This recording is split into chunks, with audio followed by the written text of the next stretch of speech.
ഗാസയിൽ ഇസ്രയേൽ ആക്രമണത്തിൽ മരണം 1,00,000 കടന്നു. 2 മാസമായി തുടർന്നിരുന്ന വെടിനിർത്തൽ അവസാനിപ്പിച്ച് ആക്രമണം ശക്തമാക്കിയതോടെയാണ് മരണസംഖ്യ ഉയർന്നത്.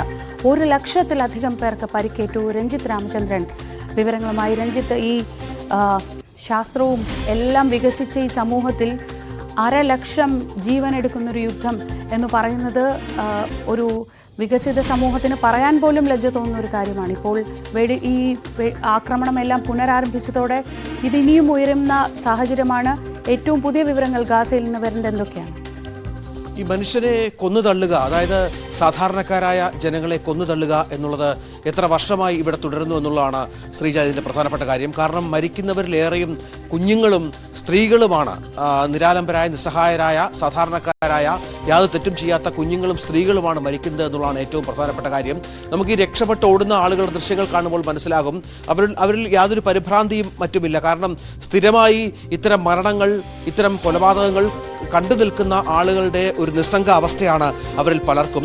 ഏറ്റവും പുതിയ കണക്കനുസരിച്ച് ഇതുവരെ 50,000-ലധികം ആളുകൾ, കൃത്യമായ കണക്ക് പറഞ്ഞാൽ 50,021 പേർ, ഇന്നലത്തെ 135 മരണം കൂടി ചേർക്കുമ്പോൾ 50,031 പേർ ഗസയിലെ ഇസ്രായേൽ ആക്രമണത്തിൽ ഇതുവരെ കൊല്ലപ്പെട്ടു എന്നുള്ളതാണ്.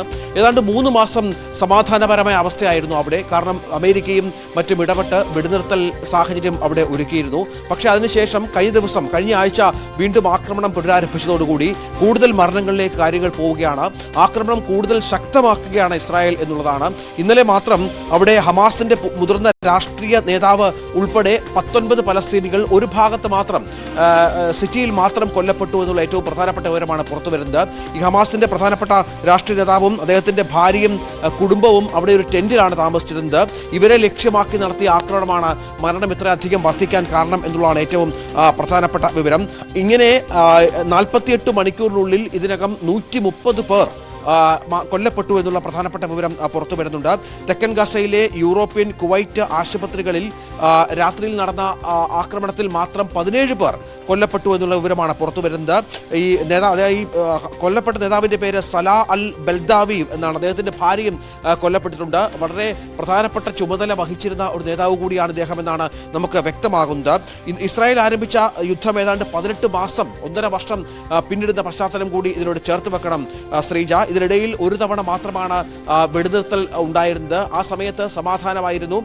ഗാസയിലേക്ക് കൂടുതൽ ഭക്ഷ്യവസ്തുക്കളും മറ്റും എത്തിക്കാൻ UN-നും മറ്റും സാധിച്ചിരുന്നു എന്നുള്ളതാണ്. പക്ഷേ ഇപ്പോൾ അത് ഏതാണ്ട് പൂർണ്ണമായും തടസ്സപ്പെട്ടിരിക്കുകയാണ്.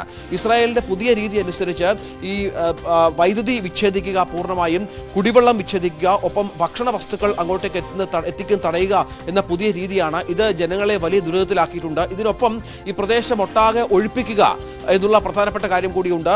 ഈ ഒഴിപ്പിച്ച പ്രദേശങ്ങൾ തങ്ങൾ നിയന്ത്രണത്തിലാക്കുന്ന രീതി ഇപ്പോൾ ഇസ്രായേൽ സൈന്യം പിന്തുടരുന്നുണ്ട്. ഇതിന്റെ ഭാഗമായി ഒരുപാട് പേർ അഭയാർത്ഥികളായി മാറുന്ന പശ്ചാത്തലമുണ്ട്. വലിയ തോതിലുള്ള പലായനം ഈ മേഖലയിൽ നടക്കുന്നു എന്നുള്ളത് ഏറ്റവും പ്രധാനപ്പെട്ട ഒന്നാണ്. നമ്മൾ ഈ 50,021 എന്ന കണക്ക് പറയുമ്പോഴും ഇത് ഔദ്യോഗികമായ കണക്ക് മാത്രമാണ് എന്നുള്ളത് കൂടി ചേർത്ത് വെക്കണം. കെട്ടിട അവശിഷ്ടങ്ങൾ അവിടെ കുന്നുകൂടി കിടക്കുന്ന പശ്ചാത്തലമുണ്ട്. ഈ അവശിഷ്ടങ്ങൾക്കിടയിൽ 10,000-കണക്കിന് മൃതദേഹങ്ങൾ അടിപ്പെട്ടിട്ടുണ്ട് എന്നുള്ള വിവരം കൂടി ഇന്റർനാഷണൽ ഏജൻസികൾ പുറത്തുവിടുന്ന പശ്ചാത്തലം കൂടിയുണ്ട്. നമുക്കറിയാം 2023 ഒക്ടോബർ 7-നാണ് ഗാസയിൽ ഇസ്രായേൽ ആക്രമണം ആരംഭിച്ചത്. അന്ന് ഹമാസ് നടത്തിയ അപ്രതീക്ഷിത ആക്രമണത്തിൽ ഇസ്രായേലിൽ, തെക്കൻ ഇസ്രായേൽ 1200-ഓളം പേർ കൊല്ലപ്പെട്ടിരുന്നു. 251 പേരെ അന്ന് ഹമാസ് ബന്ദികളാക്കിയ പശ്ചാത്തലമുണ്ട്. ഈ ബന്ദികളെ പൂർണ്ണമായും വിട്ടു നൽകാതെ ആക്രമണം ഇനി അവസാനിപ്പിക്കില്ല. ഏതാണ്ട് 50ഓളം ബന്ദികൾ മാത്രമാണ് ഹമാസിന്റെ പക്കലുള്ളത്. അവരിൽ ഭൂരിഭാഗം ആളുകളും കൊല്ലപ്പെട്ടു എന്ന കണക്കുകൂടി ഇസ്രായേൽ പുറത്തുവിടുന്നുണ്ട്. ഏതായാലും നമുക്ക് ലഭിക്കുന്ന വിവരമനുസരിച്ച് ഗസയിലെ 2 ദശലക്ഷത്തിലധികം വരുന്ന ജനസംഖ്യയിൽ ഭൂരിഭാഗം പേരും ഇപ്പോൾ സ്വന്തം വീടുകളിൽ നിന്ന് പലായനം ചെയ്ത പശ്ചാത്തലം കൂടിയാണ്. ഇതിനൊപ്പമാണ് ആക്രമണം അതിശക്തമായി ഇസ്രായേൽ വർദ്ധിപ്പിക്കുന്ന സാഹചര്യവും ഒരുങ്ങിയിരിക്കുന്നത്. ശ്രീജ.